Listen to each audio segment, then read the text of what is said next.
오늘 이 아침 우리에게 주신 말씀은 사도행전 27장 9절에서 20절까지입니다. 9절에서 20절. 여러 날이 걸려 금식하는 절기가 이미 지났으므로 항해하기가 위태한지라 바울이 그들을 권하여 말하되 여러분이여 내가 보니 이번 항해가 하물과 배만 아니라 우리 생명에도 타격과 많은 손해를 끼치리라 하되 백부장이 선장과 선주의 말을 바울의 말보다 더 믿더라. 그 항구가 겨울을 지내기에 불편하므로 거기서 떠나 아무쪼록 베닉스에 가서 겨울을 지내자 하는 자가 더 많으니 베닉스는 그런데 항구라 한쪽은 서남을 한쪽은 서북을 향하여 남풍이 순하게 불매 그들이 뜻을 이룬 줄 알고 닷을 감아 그레데 해변을 끼고 항해하더니 얼마 안 되어 섬 가운데로부터 유라굴로라 하는 광풍이 크게 일어나니 배가 밀려 바람을 맞추어 갈 수 없어 가는 대로 두고 쫓겨가다가 가우다라라는 작은 섬 아래로 지나 간신히 거루를 잡아 끌어올리고 줄을 가지고 선체를 둘러 감고 스루디스에 걸릴까 두려워하여 연장을 내리고 그냥 쫓겨가더니 우리가 풍랑으로 심히 애쓰다가 이튿날 사공들이 짐을 바다에 풀어버리고 사흘째 되는 날에 배의 기구를 그들의 손으로 내버리니라. 여러 날 동안 해도 별도 보이지 아니하고 큰 풍랑이 그대로 있음에 구원의 여망마저 없어졌더라. 아멘. 자, 우리 인사 나누죠. 좋은 아침입니다. 네, 참 좋은 아침이네요. 이 아침 첫 시간 하나님께 드리기 위해서 거룩한 발걸음을 떼신 여러분, 또 가정에서 유튜브를 통해 함께 예배에 참여하고 계신 교회 여러분, 주의 이름으로 축복합니다. 여러분, 우리가 인생을 살아가면서 가장 두려운 순간이 언제이던가요? 두려운 순간이 있지 않아요? 어떤 인생의 큰 풍랑이 불어올 때, 큰 태풍이 불어올 때가 있잖아요. 이 풍랑 자체가 사실 아니고요, 내가 할 수 있는 것이 아무것도 없다라고 하는 사실을 깨닫는 그 순간이거든요. 제가 언젠가 수련회 찬양 인도하기 위해서 전주였던 것으로 완주 깊은 산골에 있는 아주 계곡이 좋은 수련장이었습니다. 그래서 전주대학교 교목 목사님 속해 있는 교회 목사님께서 저희들을 초청하셔서 2박 3일 동안 수련회를 했었습니다. 그때 늘노래 선교단이라 해서 TV에도 나왔던 그 가수 출신의 노문한 전도사님 때였죠. 그때 이제 찬양인도 하고 나왔는데 꼬맹이들이 계곡에서 놀다가 한 녀석이 죽어버렸잖아요. 뜨거니 건져왔는데 왜 하필이면 나한테 데리고 오냐고요. 나가 그 교회 담당 교육자도 아니잖아요. 물가에다가 놔뒀는데 이 녀석이 죽었는데도 모르고 그냥 그 계곡에서 막 뛰어놀고 있다가 뭐가 밟히니까 끌어왔는데 한 4살이나 3살이나 될 것 같아요. 그 아이의 입 안에가 그냥 자갈이 모래가 가득 차 있어요. 그러니까 이미 죽었어요. 차디 차요, 시신이에요. 근데 왜 나에게 데려오는지 모르겠어요. 근데 내가 어떡하랍니까? 사람이 죽었는데 죽은 아이를 내가 어떻게 살려내냐고요. 뜨거니 내 앞에 데려오는데 내가 할 수 있는 게 아무것도 없더라고요. 그 돌하고 모래를 입에서 빼내는 일밖에는 없어요. 죽어버렸는데 내가 할 일이 뭐가 있어요. 생명 앞에 우리는 한계를 경험하게 됩니다. 그때 참 맘담하거든요. 그냥 너무 안타까워서 너무 이게 큰 충격이 돼가지고 죽은 아이 앞에서 할 수 있는 건 아무것도 없을 때 정말 하나님 왜 이런 일이 일어납니까? 수련회 이 많은 아이들 왔는데 그리고 왜 하필이면 난 아무것도 할 수 없는데 내 앞에 데려오냐고요. 그런데 이 녀석이 살아났다고 했잖아요. 죽었던 아이가 살아난 겁니다. 이 세상에 내가 아무것도 한 것도 없어요. 그냥 앞에서 운 것뿐이죠. 하나님 나보고 어떡하라고요. 할 수 있는 게 아무것도 없는데 그냥 너무 안타까워서 하나님하고 찾았을 뿐인데 이 녀석이 다 죽었거든요. 그리고 뭐 입안에 지금도 생각이 나거든요. 근데 하필이면 그 아이가 어떤 아이인 줄 아세요? 교회 나온 지 얼마 안 된 새가족 젊은 어머니가 세상에 그 밥 해주기 위해서 봉사하기 위해서 오셨다가 이 아이가 죽었으니 어찌 되겠습니까? 그런데 그만 살아났다니까요. 기적같이. 그때 나는 아무것도 할 수 없는 존재구나. 하나님만이 하시구나. 그 순간이 지금도 그냥 확 지나가네요. 오늘 본문을 가만히 보니까. 그런데 놀랍게도 이 녀석이 얼마 안 돼가지고서 뛰어다니면서 장난을 치는데 걔를 볼 때마다 고마워서 어쩔 줄 모르겠어요. 그래서 있는 돈 없는 돈 다 거래해서 용돈 줘도 조금도 아깝지가 않아가지고 살아줘서 고맙다. 살아줘서 고맙다. 그러면서 막 울었던 기억이 나요. 그런 여러분 2박 3일 동안 찬양할 때 그 찬양이 어떠했겠어요? 그 하나님의 기적을 경험하고 죽은 아이가 다시 살아나는 그 기적을 앞에서 이게 체험을 했는데, 근데 왜 나에게 데려오냐고요. 난 지금도 아주 그냥 깜깜해집니다. 깜깜해져. 내가 무슨 뭐 기도로 살려낸 것도 아니잖아요. 제가 할 수 있는 건 아무것도 없더라고요. 우리가 인생을 살아가면서 가장 두려운 때가 언제냐면 순간순간 그럴 때예요. 우리 여기 권사님 계십니다만, 아니 다니엘 기도회 하다가 말고 팍 쓰러지시더라고요. 그러니까 얘들 엄마가 이렇게 앞에 보다가 말고 하필이면 그걸 안 봤으면 큰일 날 뻔했죠. 쓰러져요. 그냥 그래 이러고 있다가 거예요. 가서 보니까 벌써 반이 마비가 됐습니다. 아예 한쪽은 손을 쓸 수도 없고 발도 쓸 수도 없고 아예 한쪽이 딱 마비됐어요. 그때 내가 할 수 있는 건 아무것도 없고 손 따는 일밖에는, 손을 따면서 하나님 이게 어찌 이런 일이 일어납니까? 그러면서 하나님 앞에 기도했던 기억이 나거든요. 우리 정일로 목사님 어머님, 여러분 박일래 권사님 그냥 곧 쓰러질 것 같아요. 그래서 급히 손을 따서 바로 119로 병원으로 모시고 갔지요. 두 분 다 놀랍게도 약물 치료하고 수술하고 나서 두 분 다 사직더라고요. 지금도 건강하시거든요. 그러니까 그 순간이 딱 올 때 암담하더라고요. 어쩔 때는 혀가 말려 들어가서 호흡을 하지 않았을 때 이미 죽었거든요. 그 순간순간을 경험했을 때 지금껏 가만히 생각해 보면 사실은 어떤 큰 일이 일어난 그 현상보다도, 풍랑 자체보다도요, 정말 내가 할 수 있는 것이 아무것도 없다라고 하는 사실 앞에 딱 섰을 때 그때가 가장 두려운 것 같아요. 유한한 존재인 인간이 무한하신 전능하신 하나님을 의지하는 것, 그것이 바로 신앙인 줄로 믿습니다. 정말 생명의 문제는요 더더욱 그렇거든요. 오늘 여기 본문에 등장하는 276명을 태운 배가 나오거든요. 알렉산드리아호입니다. 그래서 큰 화물선입니다. 그래서 결국 많이 태울 때는 500명이 넘는 인원을 태울 수 있는, 그때 당시에 이렇게 큰 배가 있었어요. 그 배가 무슨 침몰할 거라고, 어떤 태풍도 이겨낼 거라고 하는 자신만만한 그런 선주와 선장들이 그 배를 운행하고 있었던 때 아니겠어요? 그런데 오늘 여기 본문의 말씀에 보니 14일이라고 하는 긴 시간 동안 절망하고 낙담하고 두려움으로 가득 찼던 14일임을 오늘 본문은 우리에게 이야기합니다. 해와 달과 별도 보이지 않았으니까, 그때 당시에 나침판이 없던 시대이기 때문에 방향은 뭘 보느냐, 밤에는 저 떠 있는 별을 보는 거예요. 별이 방향을 알려주는 겁니다. 항해하는 사람들에게 큰 경험이고 그것이 나침판인데, 하나님이 여러분 큰 유라굴라라고 하는 태풍을 내리셔서 칠흑같이 어두워지도록 밤이고 낮이고 해가 어디에 있는지 달이 어디에 있는지 모를 정도로 그런 무서운 풍랑이 일었다는 것을 이야기하거든요. 여러분, 비로소 자신들이 의지했던 모든 것들을 다 버려야만 하는, 의지하고 또 의지하고 빌어보지만 무엇 하나 희망이 없는 이 14일의 절망된 시간들을 가만히 한번 들여다보십시오. 오늘 우리는 그 절망의 14일을 통해서 우리의 소망이 어디에 있는지, 그리고 진정 구원은 어디로부터 오는지 은혜를 나누며 함께 묵상하고자 합니다. 여기 사도 바울은 여러분 복음을 전하다가 말고 죄인의 몸이 됐습니다. 황제 가이사에게 재판을 받기 위해서 지금 로마로 출발합니다. 어제 아침 우리가 말씀을 묵상했던 것처럼 3번의 재판 모두 무죄 판결을 받은 거예요. 이제 방면에서 풀려날 수 있는데 하필이면 항소를 해가지고, 이거 바보 아니야 이거? 왜 하필이면 항소만 하지 않았더라도 로마로 죄인의 신분으로 끌려갈 일은 없지 않습니까? 그런데 이상합니다. 사도 바울은 기뻐하고 있거든요. 왜요? 사실은 재판받기 위해서 간 것이 아니고 결국에는 2년 동안 이 감옥살이를 했는데도 불구하고 감옥에 끊임없이 사람을 바꿔주셔서 간수가 바뀌잖아요. 죄수들이 바뀌거든요. 사람을 바꾸어 가면서 그 좁은 공간 안에서 복음을 전할 수 있는 기회를 주신 그 하나님의 은혜를 순간순간 경험했거든요.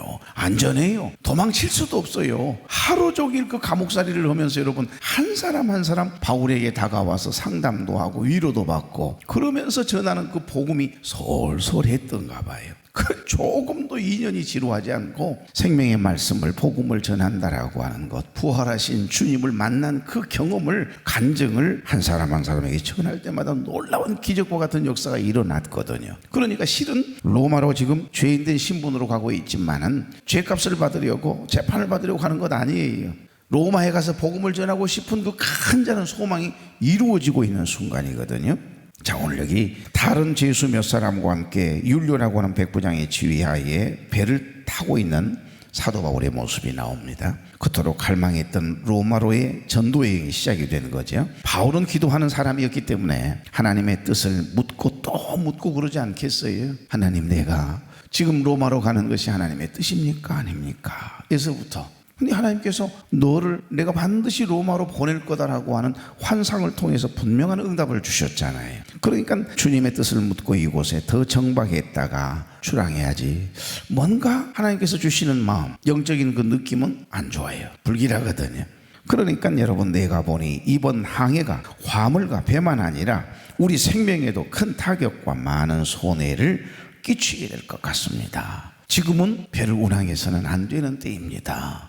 이러면서 이야기를 했는데 백부장 율리오가 죄인의 신분이면 사도 바울의 이야기를 믿겠습니까? 그러니까 선장한테 물었을 것 아니에요. 어이, 김 선장, 지금 출항해도 괜찮겠는가? 아유, 괜찮습니다. 배가 워낙 커서 크고 작은 바람 정도는 거뜬합니다. 이제 경험을 토대로 이야기한 거겠죠. 선주에게 어째 출항해도 되겠소? 라고 물었겠죠. 가십시다. 뭐 이거 내 배인데 지금 한 번 왔다 갔다 하는데 이게 돈과 밀접한 관계가 있으니까 이 정도의 날씨는 괜찮다는 겁니다. 그러니까 선주와 선장에게 모두 묻고 난 다음에 결국에는 사도 바울의 말을 믿겠어요? 경험이 쌓여있는 선장의 말을 믿겠습니까? 백부장 율리오는 출항을 명령하거든요. 그때 당시에 로마 압제하에 있기 때문에 배가 움직이고 출발하고 떠나는 것, 멈추는 건 백부장에게 일임되어 있는 겁니다. 장교가 이 권력의 힘이 가장 셌던 데예요. 그러니까 백부장이 안 된다 그러면 멈춰 있어야 되는 거지 않습니까? 그런데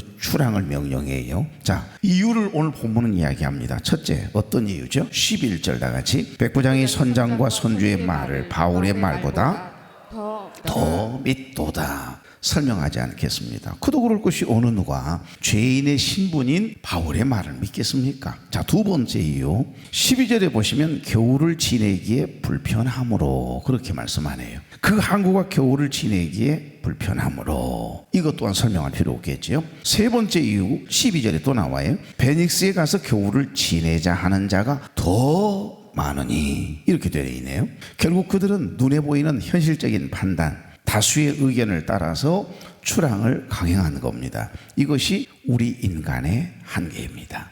여러분, 오늘 말씀은 글이 결정한 결과를 아주 리얼하게 자세하게 기록하고 있거든요. 출항한 결과는 어떻게 되었습니까? 276명을 태운 알렉산드리아 호에 하는 수 없이 죄인의 신분이기 때문에 안 탈 수도 없고 그냥 실려서 가는 겁니다. 마음은 조금 불안하지만. 그래서 이 알렉산드리아 호에 몸을 맡긴 사도 바울의 모습이 나오네. 처음에는 순풍에 돛단 듯이 순항을 하니까 모두가 다 행복해 있겠지요. 이야, 참 좋다. 날씨 기가 막히네. 그러면서 자신들의 결정이 옳았다 쾌지를 부르겠죠. 아이고, 죄수란 놈이 말 한 말 때문에 괜히 신경 썼네. 그러면서 순풍에 돛단 듯 이 배가 너무너무 순항을 하는 겁니다. 13절 다 같이. 남풍이 순하게 불매 그들이 뜻을 이룬 줄 알고 닻을 감아 그레데 해변을 끼고 항해하더니. 아멘. 남풍이 불었다는 이야기는 뒤에서 바람이 밀어주기까지 합니다. 그러니 여러분, 얼마나 배가 순풍에 돛단 듯이 쫙 속도를 내서 가주겠어요. 뭔 일들이 형통한 것처럼 이렇게 보여요. 여러분, 배 뒤에서 바람이 불어주니까 우리의 결정이 옳았다는 생각을 했겠죠. 이들은 먼 바다로 나가는 대신에 자세히 보니까 해안선을 따라서 아주 조심스럽게 항해하면 안전할 것이라고 판단했던가 봐요. 그러나 사도 바울의 마음은 의식했다라고 하는 한 구절이 바로 오늘 이 말씀이에요. 성경은 그들이 뭘 이야기하죠? 뜻을 이룬 줄 알고 이런 표현을 써놓았어요. 뜻을 이루는 줄 알고. 무슨 뜻이죠? 인간의 판단이 얼마나 불안한지를 지금 강조하고 있습니다. 본인들이 결정한 것이 옳다라고 생각했다 이 말이에요. 그러니까 우리의 경험, 우리의 판단과 결정은 항상 옳아. 이게 교만이죠. 인간의 한치 앞을 내다볼 수 없는 유한한 존재이고 시간과 공간의 제한을 받는 인간이 여러분 1시간 후에 일어날 일을 우리가 어떻게 알겠어요? 그러니까 이 구절 바로 다음에 이어지는 14절에서 얼마 지나지 않아 뭐가 나타납니까? 갑자기 큰 바다에서요, 바다 한가운데서 유라굴로라고 하는 광풍이 확 그들을 덮치거든요. 그런데 오늘 여기 보십시오. 사도 바울이 염려했던 대로 14절 다 같이 얼마 안 되어 섬 가운데로부터 유라굴로라는 광풍이 크게 일어나니. 아멘. 미양에서 출발한 지 얼마 지나지 않아서 사도 바울이 이야기했던 대로 섬 한가운데서 유라굴로라고 하는 광풍이 태풍이 일어난 거예요. 일기 시작한 겁니다. 그 순간 백부장 율료가 잡고 있던 메가폰을요, 자기 힘으로는 자기가 명령했잖아요. 그런데 이상해요. 시간이 지나가면 순풍에도 딴 데 잘 이렇게 흐르던 이 순항하던 이 배, 이 바다가 갑자기 성을 내기 시작하니까 그때 그 순간부터는 이제 자기가 그 메가폰을 도저히 잡고 있을 필요가 없어요. 권위로 되는 일이 아니니까. 이럴 때는 경험이 있는 오랜 이 뱃사공에서부터 선장이 되기까지의 뼈가 굵은 선장에게 메가폰을 옮길 수밖에 없잖아요. 메가폰을 선장에게 건넵니다. 광풍을 만난 지금은 배의 키를 잡고 있는 선장의 경험이 가장 중요했기 때문이죠. 자, 날짜별로 한번 짚어보겠습니다. 첫째 날 일어난 사건이 15절이거든요. 배가 밀려 바람을 맞추어 갈 수 없어 가는 대로 두고 쫓겨가다가 16절 17절 시작. 가우다라라는 작은 섬 아래로 지나 간신히 거루를 잡아 여기 거루는 비상보트를 이야기하는 겁니다. 17절. 끌어올리고 줄을 가지고 선체를 둘러감고 수루디스에 걸릴까 두려워하여 연장을 내리고 그냥 쫓겨가더니 아멘. 간신히 거루를 잡아. 이게 거루는 비상보트라고 그랬어요. 수루디스는 암초, 큰 모래톱을 이야기하는 겁니다. 지금 해안가로 배가 가고 있잖아요. 가까운 곳으로, 해안선 가까운 데로.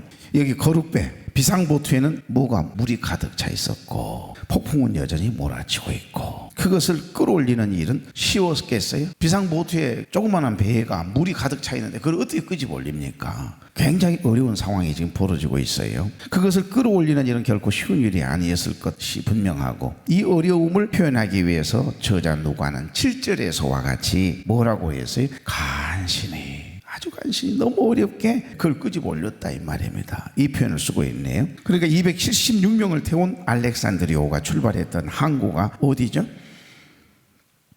어디예요? 그 지명 몰라도 되지만 구원받는데 하등의 지장은 없소만은 어제 절기 꼭 지킬 필요가 없다 이 말은 6월절을 꼭 지켜야 구원을 얻는다라고 하는 이단 종교들을 이야기하는 겁니다. 절기의 정신을 지키지 말라는 이야기가 아니에요. 여러분, 월사 이 절기에 대한 이야기했죠. 율법에 대한 이야기, 율법을 지키지 않으면 구원이 없다라고 하는 이단들의 사상을 분명하게 이제 구분하는 거예요. 율법을 지켜야 구원 얻는 게 아니고 예수 그리스도를 믿음으로 구원 얻는다라고 하는 복음을 이야기하는 거였어요. 여러분, 착각하면 안 돼요. 우리 쓸데없는 거 지키고 있는 건 아니야? 아니요. 그 정신은 지켜야 되는 거죠. 자, 여기 보시면 미향입니다. 미향, 가고자 했던 곳은 어디죠? 우리가 지명이 조금 약하긴 해요. 그러니까 출발했던 항구는 미향이잖아요. 가고자 했던 곳은 베닉스입니다. 베닉스. 그레데 항구거든요. 그레데 항구. 제가 왜 여러분에게 이 질문을 드리냐면 그 거리를 재보려고 하는 거예요. 미양에서 베닉스까지의 거리는 약 65km 정도 됩니다. 100길에 65km면요 어마어마한 거리예요. 상당히 먼 길이거든요. 그 정도의 거리에 있는 65km 되는 그 항구에 도착하는 것이 목적지입니다. 그런데 배가 밀려서 태풍이 부는 바람에 따라서 또 밀려온 곳은 지금 어디쯤이라고 말씀하고 계십니까? 16절에 보니까 가우다라고 하는 작은 섬을 이야기합니다. 그러니까 베닉스로부터 남서쪽으로 약 35km 떨어진 곳에 있는 섬이거든요. 그러니까 바다 한가운데서 바람 따라 계속해서 이게 목적하는 베닉스라고 하는 곳을 향해서 가는 게 아니고 배가 다른 방향을 향해서 지금 밀려서 표류했다라고 하는 이야기입니다. 그러니까 이 야속한 날씨는 호전될 기미는 전혀 보이지 않고 태풍은 멈추지 않고 바람은 끊임없이 불어대지요. 비바람이 14일 동안입니다. 끊임없이 비바람이 치면, 바람이 불면 어떻게 하겠어요? 우리가 막 비가 쏟아져 가지고서 동천이 넘실넘실 거려요. 그 이제 곧 비 좀 더 오면 이게 넘어서 방천 난다 그러지 않습니까? 넘어서 이제 홍수 나겠다라고 할 때쯤 되면 이상하게 비가 머집디다. 하나님도 다 보고 하시는가 봐요. 물 수위를 보고 다 그러는 것처럼. 그런데 14일 동안 태풍이 불고 비가 쏟아졌다 생각해 보십시오. 그 야속한 날씨, 이러지도 못하고 저러지도 못하도록 인생의 풍랑이 우리의 삶 한가운데 머물러 있을 때 우리는 당황할 수밖에 해요. 그리고 한계를 경험할 때 사람 불안이 극도로 심하게 되거든요. 이 고난이, 이 환란이 빨리 지나갔으면 좋겠는데, 멈췄으면 좋겠는데, 우리를 금방이라도 삼킬 것처럼 그 큰 바람이 불 때면, 아무것도 할 수 없을 때면 너무나 힘들고 한계를 경험하며 불안해하고 고통스러울 수밖에 해요. 여러분, 우리 인생도 이럴 때가 있지 않습니까? 내 의지와 상관없이 인생의 풍랑이 우리의 삶 한복판에 확 일어나서 우리의 삶을 이렇게 덮칠 때, 원치 않는 어떤 풍랑이, 인생의 환란의 바람이 불어올 때 우리는 당황할 수밖에 없거든요. 우리 인생도 이와 같습니다. 세상은 바다와 같습니다. 인생은 마치 어찌 보면 망망대해를 항해하는 배와 같지 않습니까? 이 항해는 순품에 돛을 단 것처럼 순항만 하는 것이 아니라, 이처럼 전혀 예상하지 못했던 유라굴로와 같은 이 광풍이 부는 날에는요, 속절없이 그냥 당하는 거죠. 여러분, 유라굴로라고 하는 말은 광풍, 미친 바람이란 뜻이거든요. 그렇게 강력한 태풍이라 이 말입니다. 지금 중국에 바비라고 하는 태풍이 쓸고 가니까 난리가 났잖아요. 지금 이 시대의 말이에요. 오늘날도 지중해 해상 돌풍을 미친 바람, 광풍이라고 해요. 얼마나 무서운지. 지금 사도 바울과 276명을 태운 알렉산드리아호가 태풍을 만난 겁니다. 그 배에 누가 타고 있죠? 하나님의 종 사도 바울도 타고 있습니다. 그러니까 예수를 믿는데도 이렇게 환란의 바람을 크게 맞고 절망하고 두려워하고 있는 사람들과 함께 이 세상 우리는 살아가는 거예요. 예수 믿는다고 해서 그 바람이 우리 집에만 안 불 리는 없지 않습니까? 그런 어려움들이, 크고 작은 고난들이 우리에게도 다가온다. 그러나 중요한 것은 그 고난을 없애주기도 하시지만, 우리 하나님 때로는 그 고난과 환란을 우리도 경험하지만 누구와 함께? 우리 주님과 함께. 사망의 음침한 골짜기로 다닐지라도 해를 두려워하지 않을 것은 주께서 나와 함께 하심이라. 지금 사도 바울은 누구와 함께하고 있는 겁니까? 275명과 함께하는 것이 아니고 지금 그 풍랑과 무서운 환란을 만났어요. 그러나 주님은 이미 단 한 생명도 내가 해야 하지 않겠다, 죽지 않게 하겠다. 여러분, 지난밤에 이미 기도할 때 하나님께서 환상을 통해서 약속해 주셨어요. 음성을 들려주셨어요. 그 하나님의 음성을 듣고 있기 때문에 모두가 다 불안해하는데, 내 눈으로는 분명히 큰 태풍이 불어오는데 이상해요. 한 사람만 불안해하거나 두려워하지 않아요. 약속, 하나님의 약속, 하나님의 음성을 들었기에 여러분 행복할 일은 없지요. 불안했겠지요. 눈으로 보여지는 것은 큰 풍랑이니까요. 네, 주님이 이 마음을 붙잡고 계시니까. 그러니까 이 배에 사도 바울도 타고 있다는 거. 세상 속에 우리가 함께 살아가요. 그런데 이 말씀은 우리 주님이 누구와 함께? 사도 바울과 함께 하고 계신다는 거. 이것이 큰 위로가 되는 줄로 믿습니다. 말씀을 맺습니다. 여러분, 마도로스라 그러나요? 선장이 모자를 멋지게 쓰고 그 키를 탁 잡고 있는 그 그림 본 적 있으신가요? 한번 뒤져봐봐요. 그런데 큰 파도가요, 이 머리 위로 금방 이 배, 작은 쪽배에 탁 덮칠 위기에 있는 그림이거든요. 물결이, 파도가. 이게 떨어지면 이제 배는 침몰하는 겁니다. 그런데 이상합니다. 그 배에 타고 있는 사람들이 이러면서 환하게 웃고 있는 모습을 그려놓았어요. 뭔 이야기일까요? 그 인생의 배의 주인이, 선장이 누구시다? 주님이시라는 것을 나타내 주시는 그림이더라고요. 여러분, 어떤 환란을 만났습니까? 어떤 인생의 유라굴로를 만났습니까? 여러분, 두려워하지 마십시오. 주님이 우리와 함께 하십니다. 첫째 날은 지금 이렇게 해서 끝나는 거예요. 이제 두 번째 날 일어나는 사건은 18절이거든요. 우리가 풍랑으로 심히 애쓰다가 이튿날 사공들이 짐을 바다에 풀어버리고 던지고 난리가 났어요. 모든 소중하게 여긴 것들을 다 바다에다 내에 던지거든요. 그런데 표류가요 800km나 됩니다. 14일 동안 배가 바람에 밀려서 이리 떠밀리고 저리 떠밀려서 칠흑같이 어두운 밤에 이렇게 밀리고 밀렸던 것이 800km. 인생이라는 게 그렇습니다. 그러나 염려하지 않을 것은 우리와 함께 하시는 분이 누구다? 예수 그리스도이시다.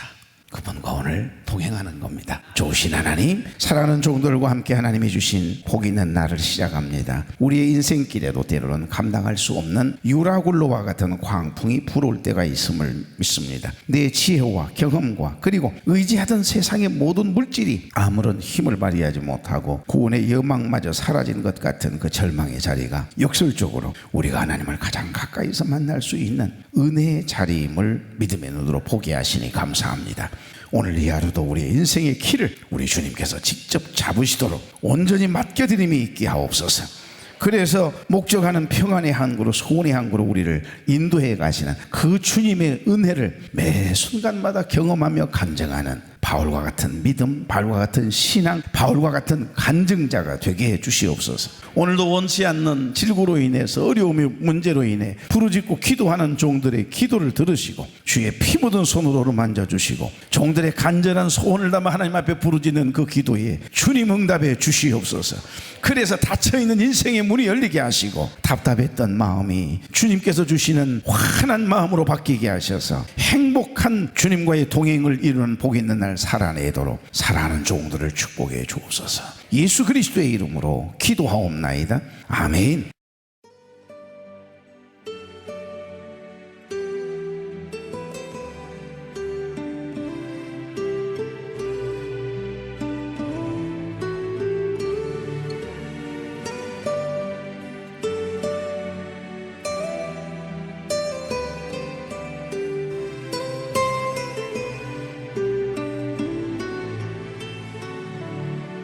왜 슬퍼하느냐,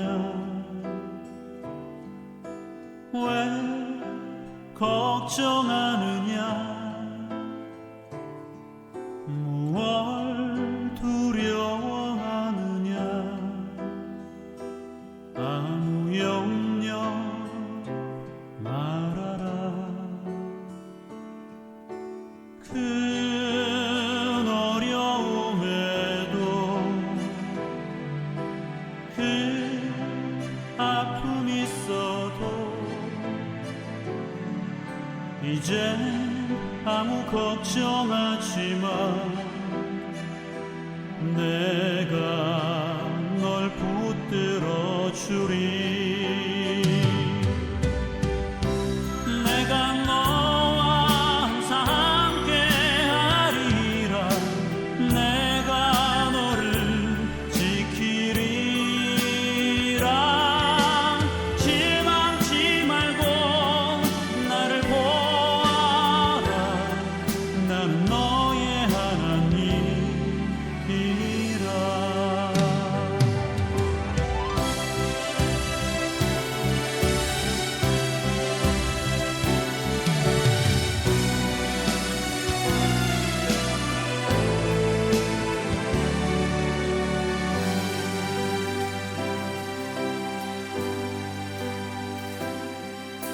왜 슬퍼하느냐, 왜 걱정하느냐, 무얼 두려워하느냐, 아무 염려 말아라. 큰 어려움에도 큰 아픔 있어도 이제 아무 걱정하지 마. 내가 널 붙들어 주리. 내가 너와 항상 함께 하리라. 내가 너를 지키리라. 실망치 말고 나를 보아라. 나는 너의 하나님이라.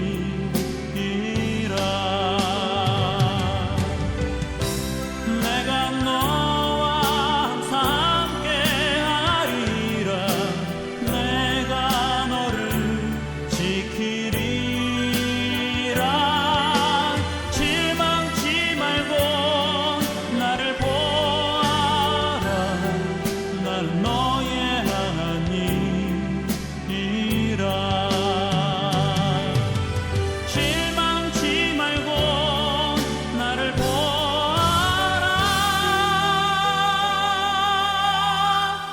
나는 너의 하나님이라.